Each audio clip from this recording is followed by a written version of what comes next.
Gunung kita ada, curug banyak, Iya. Wisata rekreasi perkotaan banyak, Mhm.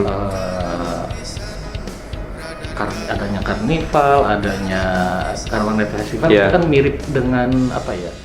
Podcastnya Radar Karawang. Assalamualaikum warahmatullahi wabarakatuh. Apa kabar sahabat Radar Karawang? Kita bertemu lagi di acara podcast Radar Karawang.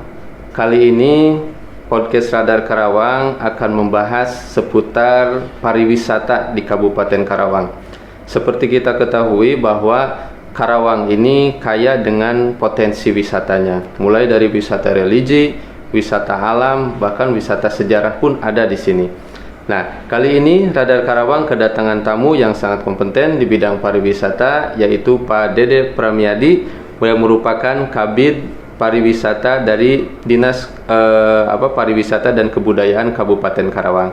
Apa kabar Pak Dede? Alhamdulillah. Ya, sebelumnya minal aidin wal faidin, mumpung masih dalam suasana Idul Fitri gitu ya. Iya, sama. Jadi dari kami juga menyampaikan ucapan yang sama, Ya. doa yang sama juga. Ya. Mudah-mudahan amal ibadah kita ya, Ya. selama bulan Ramadan kemarin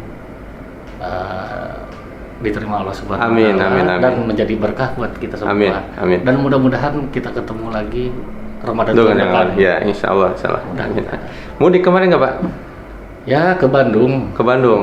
Ke rumah. Oh, asli Bandung. Mertua. Mertua. Kalau Bapak memang asli Karawang. Karawang. Asli Karawang. Kelahiran Dengklok. Oh, ini asli Karawang tulen ya. Jadi sangat mengenal sekali dengan Karawang lah gitu ya, Insya Allah. Karawang.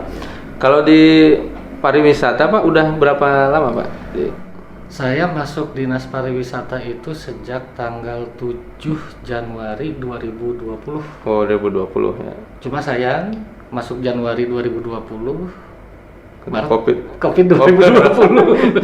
Jadi memang kerjanya langsung terhambat. Agak terhambat. Terhambat. Gara-gara pandemi. Ya, memang sektor pariwisata ini yang salah satu yang sangat terdampak ya dengan adanya PPKM dan lain sebagainya. Bahkan bisa dibilang kalau bicara dampak paling berat banget. Paling berat ya. Karena bisa kita lihat dari sejak pandemi, Hmm.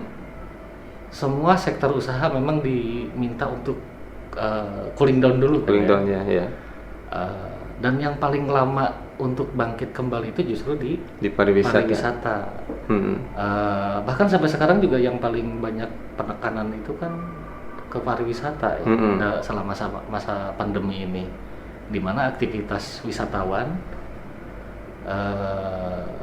agak bertolak belakang dengan Protokol kesehatan. kesehatan, iya. Dilarang berkerumun. Iya.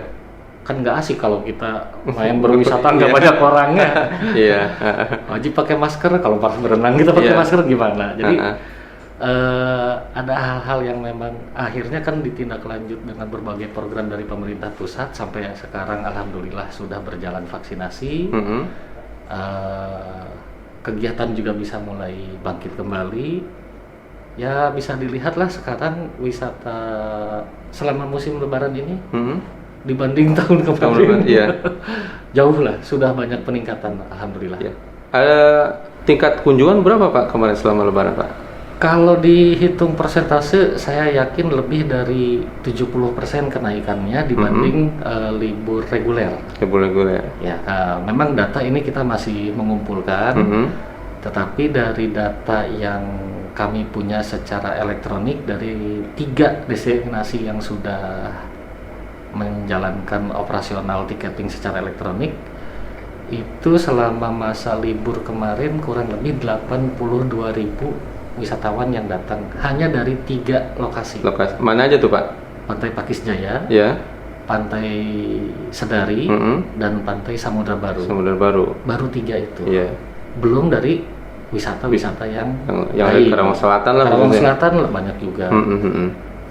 Itu memang programnya baru yang 3 tempat wisata itu. Untuk yang elektronik ini elektronik bertahap itu. memang. Ini kan baru berjalan setengah tahun lah. Ya. Ya mudah-mudahan nanti ke depan bisa kita tambah lagi dengan objek wisata yang lain. Karena memang pengelolaannya kan bukan dinas. Ya. Itu ada masing-masing objek wisata kan punya dikelola oleh masing-masing pengelola. Jadi kita tidak bisa juga menekan harus mewajibkan menggunakan aplikasi ini. Sama halnya dengan Radar Karawang juga kan tidak mungkin manajemennya dipaksa oleh Diskominfo. Sama seperti itu. Iya. Tapi dengan adanya tiketing itu untuk pengawasan PAD-nya mungkin lebih terkontrol, Pak. Iya. Jadi pada saat kemarin juga kita diaudit oleh BPK, memudahkan juga proses pemeriksaan. Kita tidak kesulitan. BPK juga memeriksanya juga lebih mudah.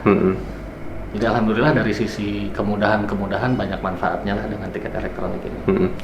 Dari 80.000 itu, Pak, itu dari bayangan, ya bukan bayang mungkin ya, dari pariwisata itu sudah sesuai ekspektasi atau sangat sesuai gitu. Bahkan kita lebih ya, Pak. Harapan kita malah lebih lagi ya. Cuma memang kan kondisi juga PPKM masih dibatasi ya. Maksimal 75%. Dengan batasan seperti itu aja sudah kondisinya sudah baik seperti ini.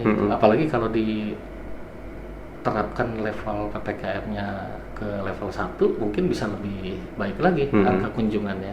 Iya. Karawang ini, Pak, sebetulnya pariwisatanya yang paling menarik untuk dijual itu apa tuh, Pak? Di sektor yang mana, Pak, kira-kira, Pak? Semuanya menarik sih. Semuanya menarik kan? Karena memang Karawang ini potensinya unik ya. Iya.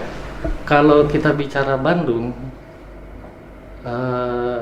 pasti ujungnya wisata alam pegunungan, nggak kan bicara pantai. Iya.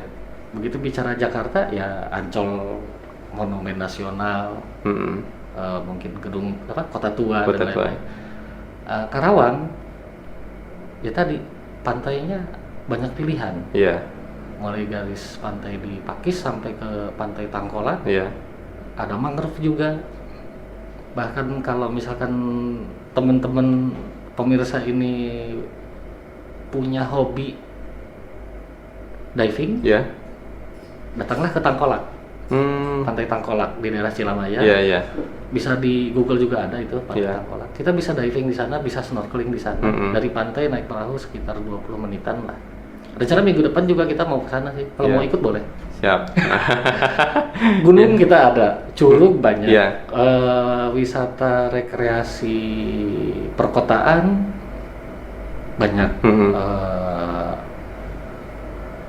adanya karnival, adanya Karawang Night Festival, itu kan mirip dengan tempat permainan anak seperti halnya Dufan Mini lah. Terus rekreasi tirta juga banyak, waterpark di berbagai kecamatan banyak. Bahkan wisata buatan lain seperti halnya Taman Marigold, Taman Kincir. Taman Kincir. Terus wisata alam yang alam buatan mungkin ya, Kebun Jati di Palang, ada Taman Sawala yang di Kota Baru, ada juga Saung Kahuripan yang di Kota Baru juga sama. Sebetulnya pilihannya sangat banyak. Hutan Kertas juga, bahkan Hutan Kertas sudah lama itu. Jadi memang ada dukungan dari pemerintah pusat juga melalui anggaran dana desa itu juga sangat berpengaruh ya untuk mengembangkan potensi desa yang pariwisata di desa.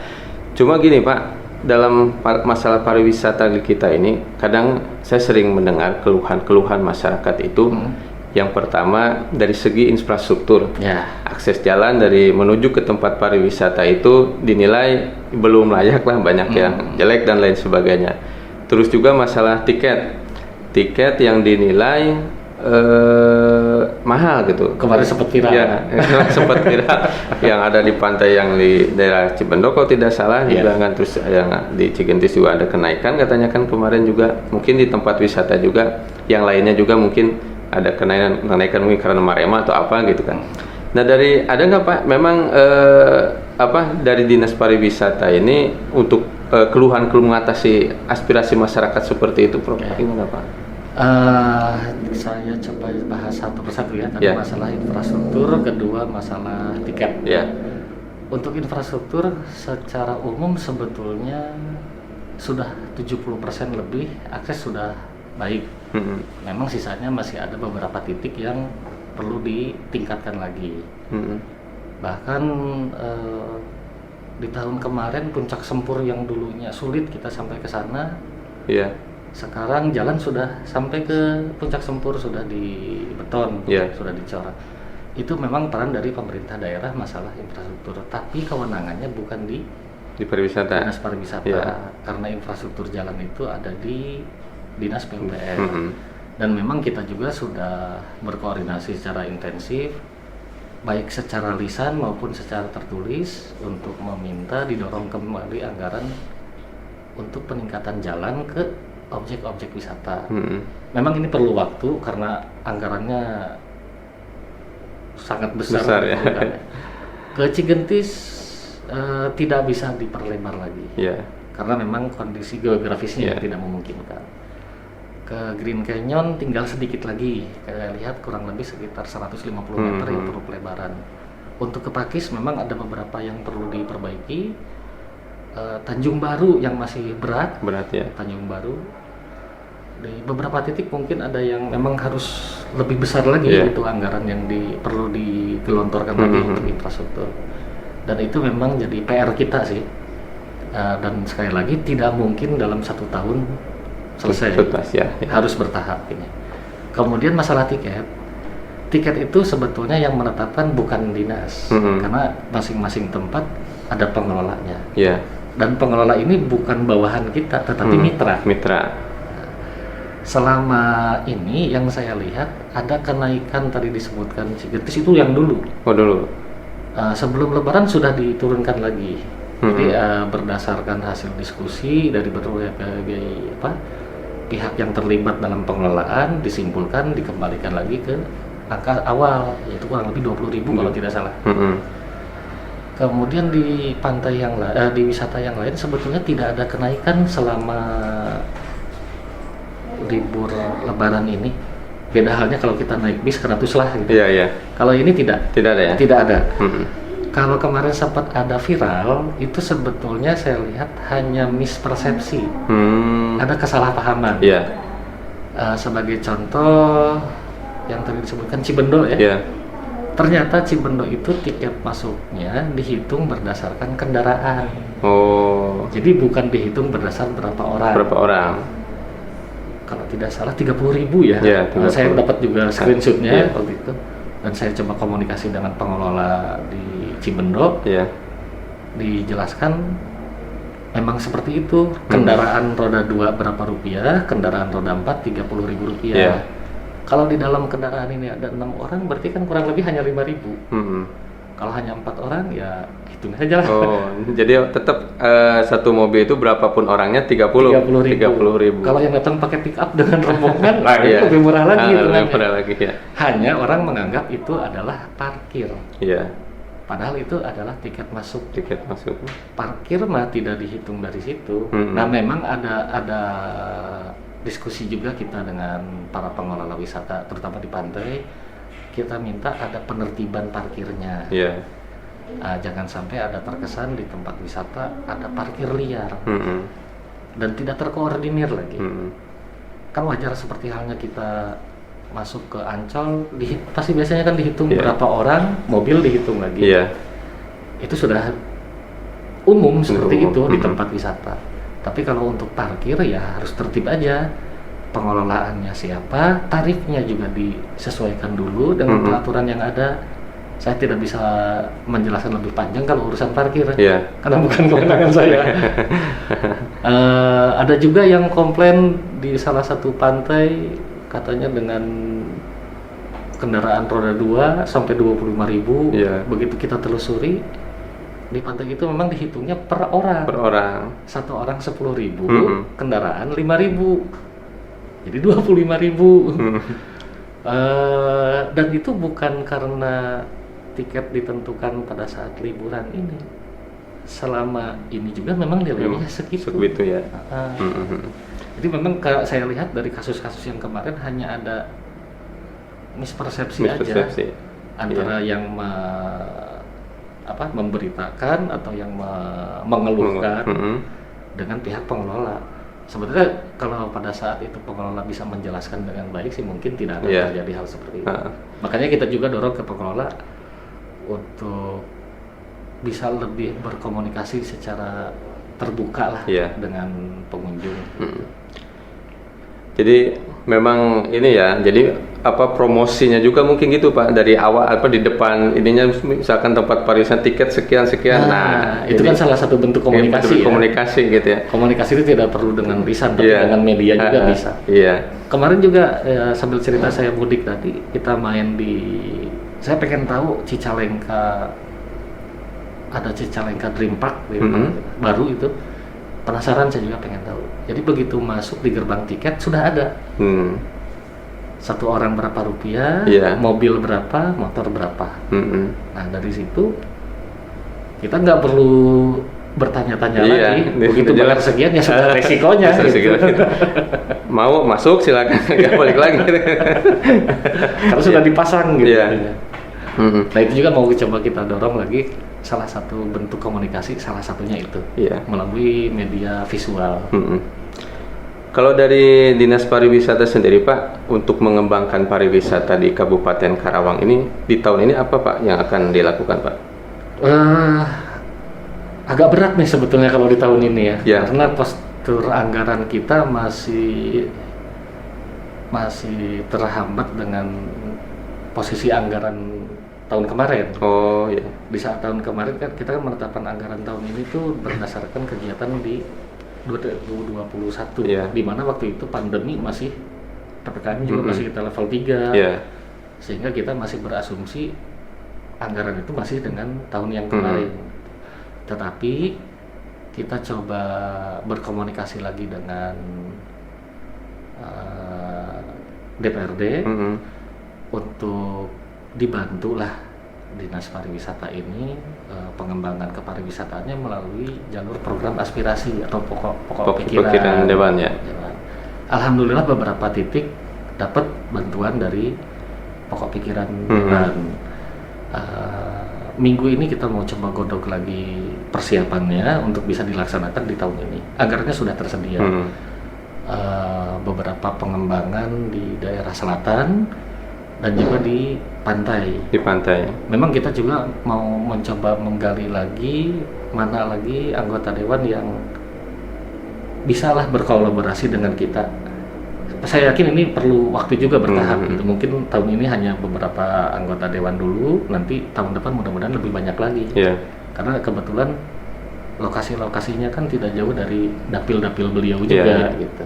Hampir setiap dapil itu ada. Jadi kita tidak harus terpaku dengan anggaran kita yang mepet. Kita masih punya mitra kita loh. Iya. Dan itu untuk kepentingan bersama juga. Dan alhamdulillah respon dari teman-teman di DPRD ini baik kok. Responnya baik. Kalau ini Pak, dari catatan pariwisata, Dinas Pariwisata, tingkat kunjungan orang luar Karawang berwisata di Karawang ini sudah signifikan atau memang pariwisata kita ini masih Belum ya? Belum signifikan. Belum signifikan ya? Karena memang kalau kita cermati secara global dulu ya, Iya. citra atau image Kabupaten Karawang itu apa sih? Pada saat kita ngobrol di luar aja, kalau kita tanya sebutkan satu kata yang nyambung dengan Karawang apa? Iya. Tidak ada kecenderungan orang ngomong wisata. Tapi kalau kita bicara Jogja, Bandung, Bali, image-nya pasti Wisata. Image kita kan lebih arah ke agraris Sama industri mungkin. dan industri. Industri. Nah, pariwisata sebetulnya bisa hidup dimanapun. Iya. Dan ternyata karena image tadi, orang luar itu tidak ada kecenderungan untuk memilih Karawang menjadi destinasi. Iya. Dan itu wajar.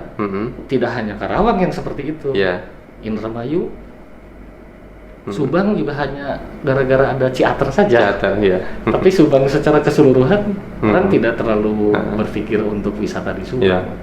Banyaklah daerah-daerah lain yang citra atau image-nya itu seperti kita banyak. Tetapi itu tidak menjadi hambatan. Karena Karena untuk menghidupkan kepariwisataan kita tidak kita juga harus jeli mencari segmen pasar. Ya. Target pasar kita kalau bisa syukur-syukur dari luar, tapi kalau tidak kembangkan saja yang dari dalam. Toh dengan seperti ini juga tidak ada yang mati kok. Yeah. Usaha kepariwisataan jalan terus, bahkan lebih berkembang. Sekurang-kurangnya dari luar itu dari kawasan regional kita. Purwasuka mungkin sekitar. Betul. Kalau itu memang banyak juga. Banyak ya. Kalau kita main ke Pakis, mayoritas plat B malah. Oh gitu ya. Ya. Kita main ke Green Canyon, berkali-kali saya monitoring karena Green Canyon itu perbatasan dengan Bogor ya. Perbatasan dengan Bogor. Ternyata berkali-kali kita main ke sana itu ketemunya dengan komunitas karyawan Cikarang, yang dari Bogor, Purwakarta juga ada, Karawangnya pasti banyak juga. Dan itu terjadi bukan di satu titik saja. Hampir semua selalu ada kunjungan sekurang-kurangnya dari pengunjung regional tadi. Bahkan kemarin Pak Sahari, pengelola pantai Pasir Putih, Mangrove Pasir Putih, itu berbagi informasi adanya kunjungan dari Bandung. Mereka datang dari jam 6 sudah ada di pantai Pasir Putih, hanya untuk menikmati sunrise-nya di sana. Jadi dari situ aja udah kelihatan ada loh kunjungan dari luar daerah. Melihat potensi yang dimiliki yang begitu kaya Pak pariwisata. Nah, dari ada nggak Pak rencana visi ke depan itu jadikan pariwisata ini ya bisalah minimal dari brand image Kabupaten Karawang ini selain daripada industri dan agraria tadi gitu Pak. Sudah ada. Kita bergeraknya bertahap ya. Dalam waktu dekat kita coba akan membranding kepariwisataan Karawang ini di unit-unit kendaraan perjalanan wisata yang ada di Kabupaten Karawang. Setelah kita coba telusuri, ternyata banyak loh pelaku usaha perjalanan wisata, travel agent, PO kendaraan bis pariwisata, itu ternyata banyak. Setelah kita coba diskusikan di internal, alhamdulillah direspon positif juga oleh pimpinan Pak Kadis. Kita coba godok dulu, dimatangkan, mungkin nanti akan ada regulasinya, menghimbau para pengusaha perjalanan wisata untuk membranding. Itu kan membantu promosi kita. Di saat kendaraan ini bergerak membawa wisatawan keluar daerah, orang juga kan langsung ngeliat di jalan tol aja langsung kelihatan, oh Karawang ada apa. Kalau ke hotel-hotel udah masuk belum Pak? Ke hotel juga sama, karena kalau ke hotel itu untuk pemasaran sebetulnya yang bisa menjelaskan nanti Pak Kabid Pemasaran. Oh, Kabid Pemasaran itu. Berbagai media sebetulnya sudah ada. Hanya tinggal bagaimana mengupdate lagi. Mungkin slide-slide yang sudah pernah disimpan di media audiovisualnya hotel sudah kurang up to date nih yang sekarang. Itu mungkin 2 tahun 3 tahun yang lalu. Sekarang kan sudah bertambah lagi objek wisata di Karawang. Nah, mudah-mudahan dalam waktu dekat di bidang pemasaran juga sudah ada programnya kok. Baik itu media audiovisual, media visualnya seperti cetakan. Akan coba didorong. Bahkan tadi kita diskusikan juga untuk perjalanan wisata itu mau kita simpan flyer atau pamflet yang disimpan di kursi-kursi kendaraan. Sehingga pengguna kendaraan travel ini begitu duduk kayak kita di pesawat lah. Bisa baca-baca. Oh, Karawang punya ini. Nanti kan mereka tinggal ngobrol dengan pengelola perjalanan wisata. Kalau ke sana bagaimana, ke sana bagaimana. Itu salah satu media promosi kita. Mudah-mudahan dengan langkah yang kecil ini bisa mengembangkan kepariwisataan lebih besar lagi. Kita bergerak bertahap aja dulu. Sejauh ini Pak, data yang tercatat di Dinas Pariwisata, jumlah objek wisata di Kabupaten Karawang ini ada berapa Pak total? Secara pasti saya harus bongkar data ya. Tapi kurang lebih dari 70. 70 ya. Lebih dari 70 dari berbagai jenis usaha pariwisata. Mulai dari destinasi wisata alam, buatan, rekreasi tirta, Ya. tempat permainan anak, sebetulnya usaha kepariwisataan itu banyak jenisnya. Tempat hiburan, olahraga pun ada 4 jenis olahraga yang masuk kategori usaha pariwisata. Nah, untuk diketahui juga kata teman-teman yang lain, 4 itu 1 golf, 2 bowling, cuma bowling di Karawang belum ada, ya. 3 tenis, yang keempat biliar. Nah, itu masuk kategori usaha kepariwisataan. Ada di NIB-nya juga ada. Iya. Itu semua hampir semua ada, cuma bowling aja. Bowling ya. Kalau dihitung sampai ke situ, saya yakin lebih dari 100. Lebih 100 ya. Iya. Terlepas dari yang objek-objek wisata lainnya ya. Iya. Luar biasa berarti ya, potensi yang sangat begitu besar. Dan itu coba kita dorong untuk kepariwisataan ini. Sekarang mau kita coba dorong itu kemandirian dari terutama yang di desa. Dengan adanya peraturan Menteri Desa untuk pengelolaan anggaran APBDes-nya, sudah dibuka peluang untuk dimungkinkan menganggarkan sektor kepariwisataan. Jadi dari sisi regulasinya sudah dipayungi, tinggal bagaimana kreativitas teman-teman kita yang ada di desa. Karena untuk mengembangkan kepariwisataan itu butuh kreativitas. Iya. Dan kemauan bersama. Jadi kalau misalkan yang maunya cuma 1 orang juga susah. Misalkan Pak Lurahnya aja, warganya nggak mau, repot. Iya. Jadi harus kolaborasi sih kalau di tingkat desa. Dan itu udah berjalan banyak sebetulnya. Kalau menurut Bapak nih, keunggulan sama kekurangan objek wisata di Kabupaten Karawang ini apa, Pak? Banyak ya. Unggulnya banyak, kurangnya juga banyak. Kalau keunggulan susah diceritakan ya. Tinggal justru saya mengajak para pemirsa atau pendengar podcast ini, silahkan datangi dulu lah untuk bisa mengetahui dan menikmati unggulnya apa. Karena masing-masing destinasi keunggulannya itu berbeda-beda, sangat berbeda. Ada yang punya unggul dari sisi indah alamnya, kesejukannya, ada yang dari sisi banyaknya variasi atraksi yang bisa dinikmati, sampai kita bisa berinteraksi dengan primata juga ada di Gua Daya itu. Kalau misalkan mau Gua Daya, bawa pisang aja udah. Keunggulannya banyak dan itu berbeda-beda. Nah, mungkin ini yang kalau misalkan disebutkan keunggulan secara umum, wisata Karawang itu variasinya yang banyak. Kalau dari kekurangan juga banyak, kita akui. Dari sisi pengelolaan masih banyak yang belum profesional gitu. Masih pola sederhana, tradisional seperti itu. Kemudian dari sisi kebersihan juga, memang kalau berbicara kebersihan itu tidak bisa kita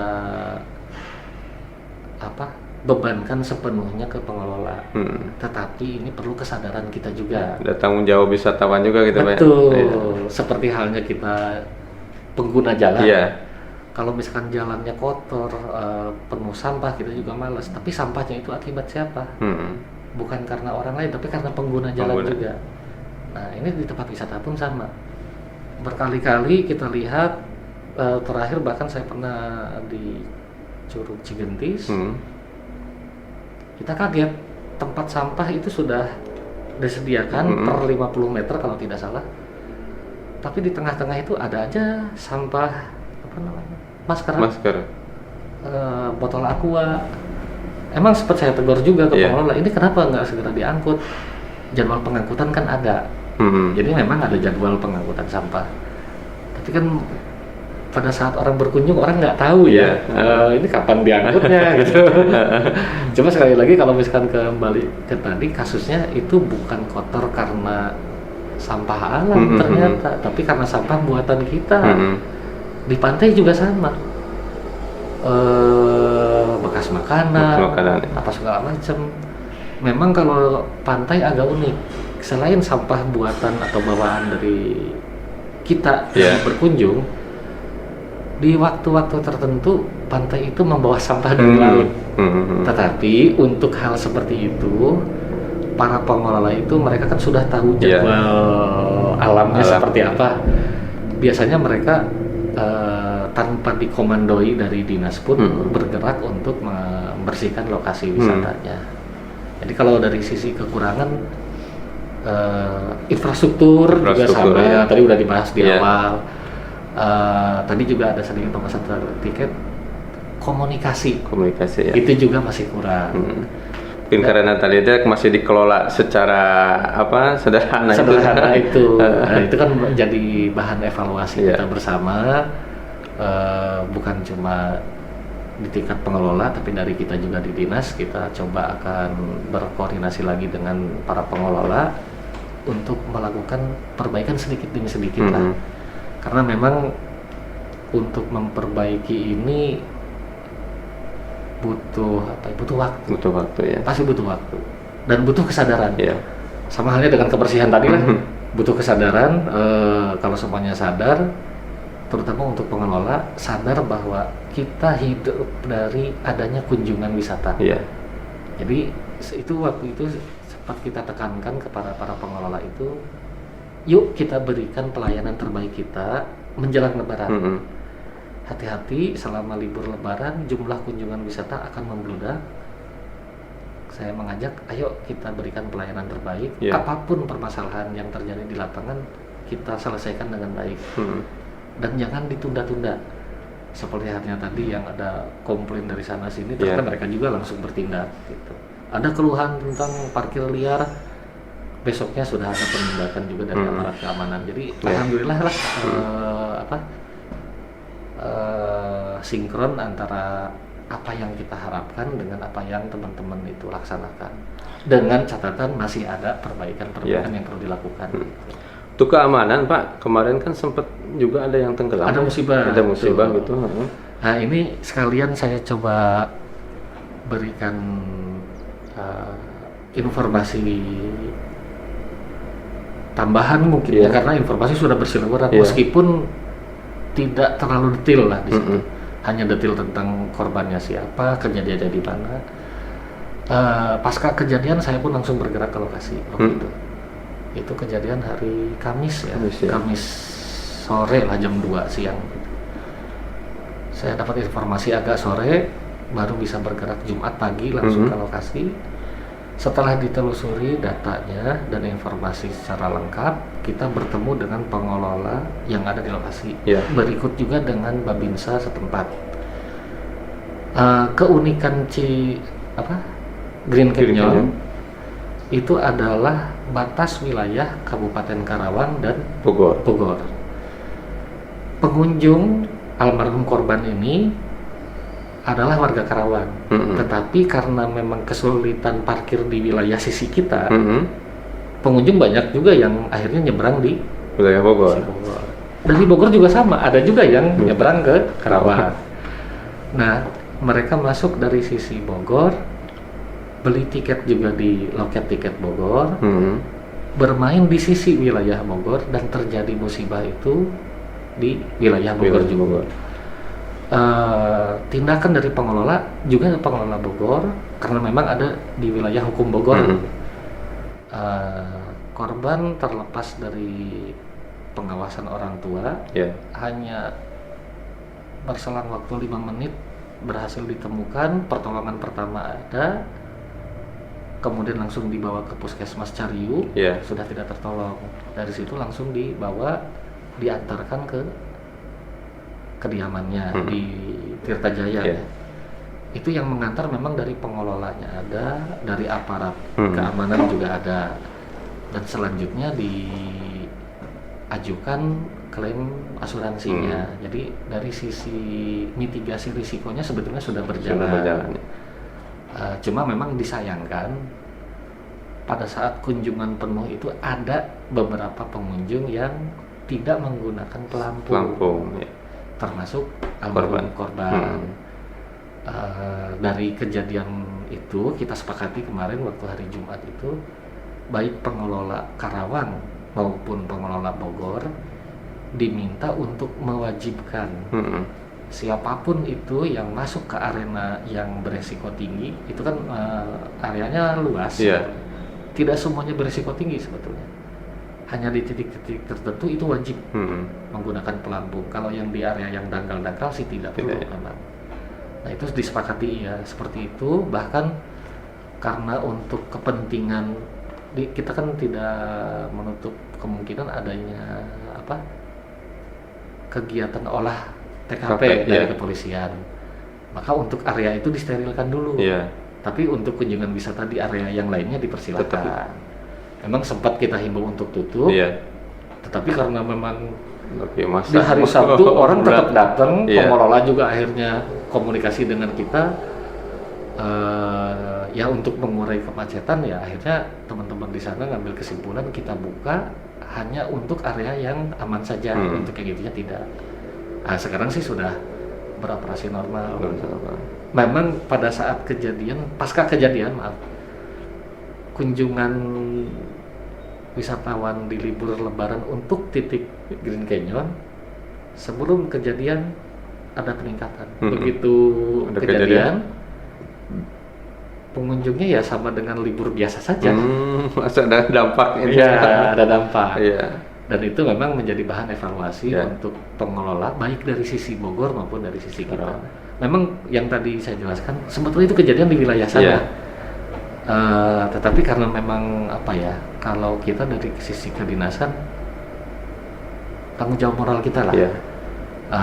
Toh yang digunakan areanya area bersama ya. Mau gimana pun Green Canyon muncul pertama di Karawang. Ada kejadian di Bogor, ya tetap di Karawang. Anggernya saya tanya dulu di mana. Tahu di wilayah Karawang kan. Dan di media pun ada juga yang, waktu itu juga ada yang sampai mempertanyakan setempat kok sulit dihubungi, gitu ya, tidak bisa dikonfirmasi. Ya memang bukan wilayah hukumnya. Tapi kalau setelah kita coba telusuri tadi ya informasinya, kejadian di wilayah Bogor, tetapi penindakan dan tindak lanjutnya kita sepakati bersama. Adapun tindakan dari pengelola sudah sesuai prosedur.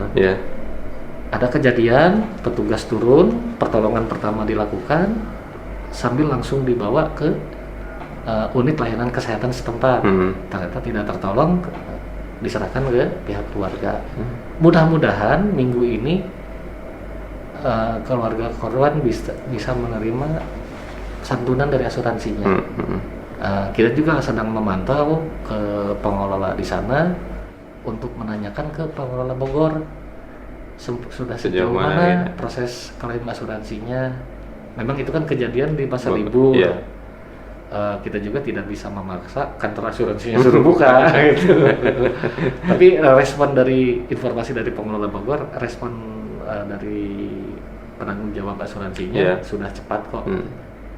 Ya mungkin intinya ya dari pihak pengelola juga harus safety-nya harus lebih ditingkatkan lagi, dan juga dari pengunjungnya juga terutama anak-anak harus ini juga harus atas kejadian itu selain tadi penekanan ke pengelola, kita juga sudah menghimbau lah untuk pengelola dari sisi safety sudah dianjurkan bahkan diwajibkan gitu ya. Dan rencana ke depan dari dinas akan melaksanakan program pelatihan untuk lifeguard. Mudah-mudahan dalam waktu dekat bisa terlaksana. Sayangnya bukan di saya sih, programnya ada di bidang lain. Tetapi pesertanya dari kita nih, untuk berbagai objek wisata yang memiliki risiko serupa. Seperti halnya pantai, curug, wisata kolam renang seperti itu. Ini sudah diprogram sebenarnya dari tahun kemarin, direalisasikan tahun ini. Cuma keburu kejadian ya. Tidak masalah, tidak ada kata terlambat, dan itu bukan jadi hambatan.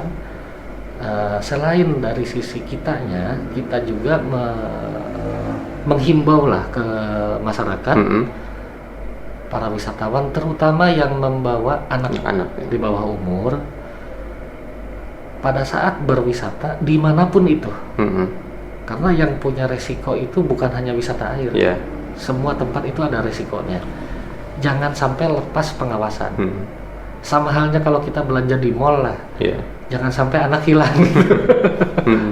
Kalau di mall masih lebih gampang, Iya. anak hilang carikan satpam Iya. bisa ditelusuri. Tapi kalau di objek-objek wisata seperti itu ada risiko Iya. sampai risiko meninggal. Nah, ini perlu disadari bersama. Tidak mungkin juga faktor keselamatan ini sekali lagi dibebankan sepenuhnya ke Pengelola. pengelola. Jumlah petugas yang ada di pengelola itu terbatas. Di saat kunjungan penuh, bisa dihitung lah. Iya. Misalkan berapa puluh pengunjung, Pengunjung. berapa puluh pengelola, Iya. berapa ratus pengunjung, Pengunjung. bahkan ribuan. Jumlah matanya kan terbatas. Jadi perlu kerjasama. Kalau petugas itu kewajibannya pada saat ada kejadian segera bertindak. Tetapi yang mengawasi harus kita bersama. Ya. Mereka juga tetap bertugas mengawasi, tapi karena keterbatasan tidak mungkin semuanya bisa terawasi, dan itu harus disadari bersama. Kita lah, terutama orang tua yang membawa anak, yang wajib sebetulnya bukan hanya di tempat wisata. Pada saat keluar rumah wajib kita mengawasi anak-anak kita. Gitu. Terakhir mungkin Pak, dari Dinas Pariwisata, ya untuk ke depan ini, untuk bagaimana sih untuk Karawang semakin pariwisata Karawang ini semakin maju gitu Pak? Ini pertanyaan berat ini. Mungkin kalau untuk bagaimana ya mengembangkan pariwisataan di Karawang, kita perlu berkolaborasi. Tidak mungkin hanya ditekankan dari dinas saja. Itu sangat mustahil lah. Karena untuk mengembangkan usaha kepariwisataan itu ternyata butuh kerjasama yang baik, terutama dari 5 sektor. Pemerintah, pengusaha, media, akademis, satu lagi saya lupa, Pentahelix itu. Di mana? Pengusaha, media, pemerintah, akademis, satu lagi nih saya lupa nih. Pokoknya nanti browsing aja Pentahelix itu apa ya. Dan itu masing-masing punya peran yang sangat besar. Media dalam kaitan kepromosiannya, mempromosikan. Kalau pemerintah udah jelas dari sisi regulasi, anggaran dan lain-lain. Pengusaha, aspek modal. Ada orang yang ingin mengembangkan usaha pariwisata, tapi dia tidak punya modal yang cukup. Tapi kalau dia berkolaborasi dengan pengusaha yang lain, bisa. Bisa. Ya. Kita lihat usaha-usaha kepariwisataan yang sudah maju berkembang di luar sana itu ternyata tidak berjalan sendiri. Dia bekerja sama, entah itu 2 pihak atau 3 pihak, membangun modal bersama, bekerja sama, mengelolanya, dan mengembangkannya. Dari sisi akademis kita juga meminta masukan. Kekurangan kita apa? Tolong bantu kami buatkan kajian analisisnya, sehingga permasalahannya apa, solusinya apa. Kalau akademis kan lebih bersih lah, mereka mencernanya. Kita juga bisa lebih enak menerimanya gitu. Jadi pada saat kita berikan masukan hasil kajian dari sisi akademis ini, insya Allah bisa lebih diterima oleh teman-teman penggiat kepariwisataan. Dan satu lagi itu kelompok masyarakat. Nah, masyarakat juga tadi, terutama untuk pengembangan kepariwisataan di desa, justru yang paling besar berperan itu pergerakan dari masyarakat. Sebagai contoh, pernah dengar mungkin yang di Lubang Sari, Pelawat Tegalan, yang sawah itu ya. Sawah. Itu kan pergerakan dari masyarakat. Pak Lurah hanya membimbing saja. Dinas pun kita juga hanya dimintakan masukan. Kemudian kita datang ke lokasi, waktu itu juga kita berikan sedikit arahan. Jangan sampai dengan adanya Tegalan ini petani terganggu. Namanya tadi pengunjung wisatawan kadang sampah gitu ya. Iya, iya. Jangan sampai mencemari sungainya, nanti sungainya tercemar, Karena petani yang komplain. berteriak. Iya. Jadi berbagai aspek tetap kita perhatikan. Sekali lagi tadi untuk pengembangan kepariwisataan kita minta semua stakeholder ini mau berkolaborasi. Karena sekali lagi tidak mungkin hanya tangan kami di sisi pemerintah tanpa adanya kolaborasi bersama dari berbagai stakeholder tadi gitu. Dengan berbagai peran masing-masing. Itu sih mungkin. Oke, terima kasih Pak Dede atas waktunya. Ini obrolan sangat berharga sekali, informasi yang sangat menarik untuk pemirsa Radar Karawang, bahwa memang Karawang ini kaya dengan potensi pariwisata dan ini harus kita jaga bersama-sama. Harus kita kembangkan bersama-sama agar brand pariwisata di Kabupaten Karawang ini bisa meningkat gitu. Karena sektor pariwisata ini ya cukup efektif untuk mempromosikan daerah ini kan. Sangat efektif. Iya, sangat efektif dan sangat banyak dicari kan gitu. Terima kasih sekali lagi Pak Dede atas waktunya. Mohon maaf atas bilang mengganggu gitu. Saya juga mohon maaf. Buat teman-teman juga mohon maaf kalau apa yang tadi disampaikan ada kekurangan atau ada kesalahan, dan kami sangat berharap adanya masukan dari teman-teman nih. Apabila ada teman-teman yang mendengarkan podcast ini atau menikmati podcast ini dan punya ide gagasan kepariwisataan, kita terbuka. Mangga datang aja ke kantor. Ruangan saya di pojok gitu, di dekat alun-alun. Ya, kopi wae Pak disiapin lah. Ada hotline itunya kan sih Pak kalau di pariwisata? Ya kalau misalkan masyarakat ada aspirasi atau apa tentang kepariwisataan, sampaikan melalui medianya apa misalkan atau itu adanya di bidang pemasaran. Pemasaran ya. Tetapi memang kalau untuk informasi awal bisa saya informasikan di medsos kita ada di Sparbud Karawang, di Instagramnya, di Facebooknya juga ada. Memang kalau untuk selama ini aspirasi itu melalui tangkar ya. Oh ya, informasi. Jadi di situ juga bisa teman-teman menyampaikan keluhan atau apapun, karena kita juga seringkali memantau dikoordinasikan dari Diskominfo. Ini ada tentang kepariwisataan, mohon direspon. Nah itu juga kita respon. Jadi dari tangkar boleh, dari medsos di Sparbud Karawang juga boleh. Kalau saya sih lebih berharap datang langsung, bisa komunikasi langsung. Dari pertemuan itu bisa banyak loh yang kita kembangkan gitu. Dari obrolan itu banyak ide-ide yang bisa bermunculan. Daripada cuma ini John jempol doang. Dan itu kan responnya butuh waktu gitu.